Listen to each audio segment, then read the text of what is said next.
So ayun guys, yan, magpapalit tayo ng tape ng ating Ion visor.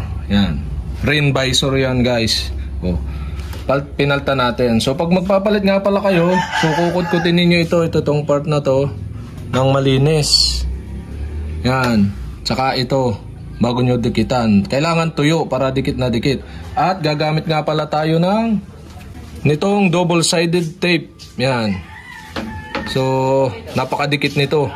Kailangan lang malinis tsaka walang alikabok para hindi siya maalis yung pinakandikit. So, okay guys, dikitan na natin itong rain visor ng ating Ion. So, ito na guys, atin ang didikitan. Okay. Yan. So, dapat guys, sakto dito sa may pinakantabi. Yan. So pwede pala tong iganto na lang yan. Pasakto lang do sa tabi. Dire-diretso. Hanggang dito sa dulo. So guys, yan dapat ganto ang dikit niya, diretso. Hanggang dito sa may dulo. Yan, dire-diretso siya.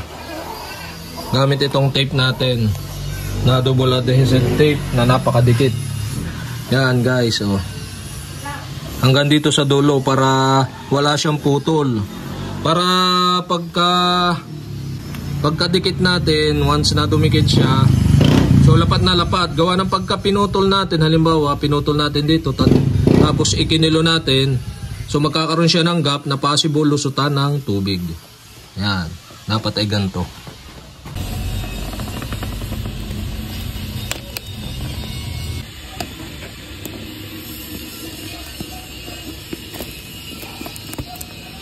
Ayan guys, huwag nyo hawakan to pagkapugkat nyo dito.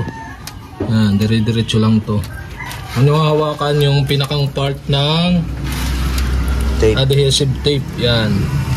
Para hindi mawala yung dikit niya. Gawa ng pag nadikitan ng balat natin, syempre maalikabok. So, hindi na siya didikit. So, ayun guys, make sure lang na ito ay malinis. Tapos, walang tuyo. So, make sure lang na pantay ito. Pantay hanggang dito sa dulo. Tapos din sa ibabaw yan. So sakto naman to guys. Yan, dikit. Okay, successful na natin na dikit itong rain visor. Yan, saka press nyo lang after nyo madikit. Yan guys, press nyo hanggang dito sa may dulo. Ayan. Para make sure na dikit siya guys. Ayan.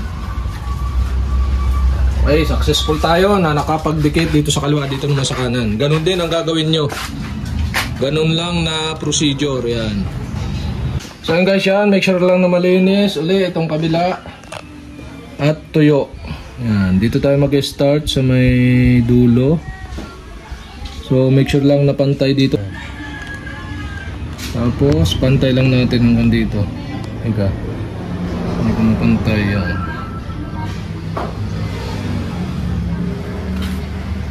Pantay natin. Yan. Yung visor.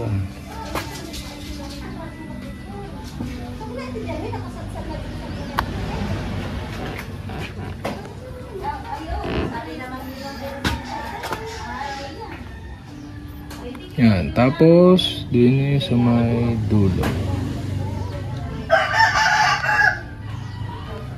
Yan.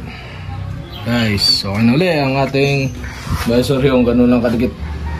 Kadali magdikit ng visor gamit ang double adhesive na tape.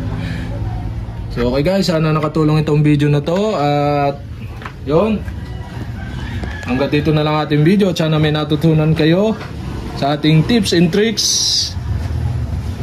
gamit ang double adhesive natin dito sa ating rain visor ng ating kotse. So okay guys, thank you for watching.